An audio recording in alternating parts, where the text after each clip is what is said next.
Hello everyone, welcome to Pramila's home channel. Be happy with mother nature. అందరికీ నమస్కారం. వింటర్లో చలిని తట్టుకొని బోన్స్కి మంచి స్ట్రెంగ్త్ని అందిస్తూ, అలాగే పిల్లలకి కానీ పెద్దవాళ్ళకి ఎవరికైనా మంచి ఐరన్ అండ్ కాల్షియం అందిస్తూ నా స్వీట్ రెసిపీ ప్రాసెస్ని స్టార్ట్ చేసేద్దాము. ఈ రెసిపీ వల్ల హార్మోనల్ ఇంబ్యాలెన్స్ అలాగే పీరియడ్ ప్రాబ్లమ్స్ కూడా సాల్వ్ అవుతాయి.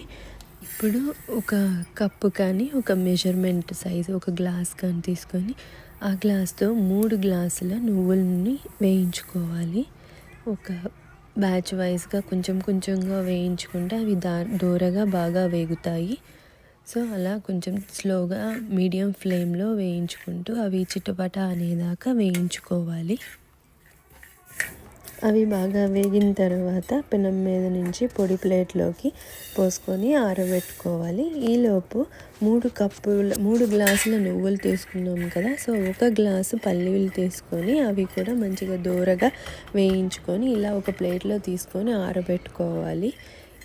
ఇప్పుడు పాకం కోసం రెడీ చేసుకోవడానికి ఇక్కడ నేను చూపిస్తున్న గ్లాస్ కొలత ప్రకారం ఈ గ్లాస్తో 3 గ్లాసుల నువ్వులు, అలాగే ఈ గ్లాస్తోనే 1 గ్లాస్ పల్లీలు తీసుకొని వేయించాం కదా, సో అదే గ్లాస్తో 3 గ్లాసులు బెల్లం కొలత తురుముకొని వేసుకోవాలి.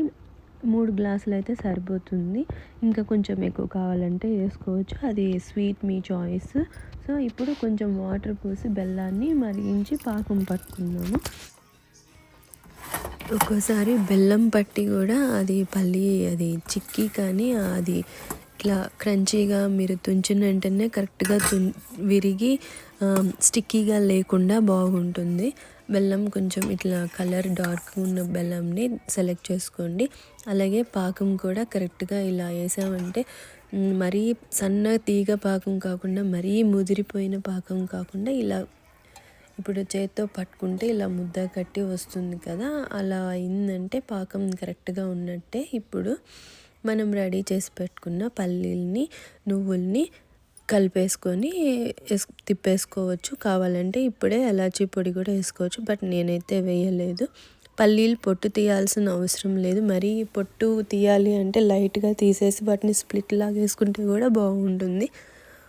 బట్ ఎలా అంటే గుండ్లుగా ఉంటే తినేటప్పుడు ఆ నువ్వులతో ఆ పల్లీలు కొంచెం టేస్ట్ డిఫరెంట్గా చాలా బాగుంటుంది.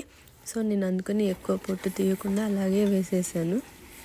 పల్లీల్ని వేసినాక పాకంలోకి స్టవ్ ఆఫ్ చేసి అలాగే ఆ వేడి మీదే కొంచెం బాగా కలపండి. పక్కకు తీసి కలిపితే మొత్తం ఆరిపోతే మళ్ళీ ఆ కడాయికి మొత్తం స్టిక్ అయిపోతుంది, రావడం కష్టం చల్లారిపోతే.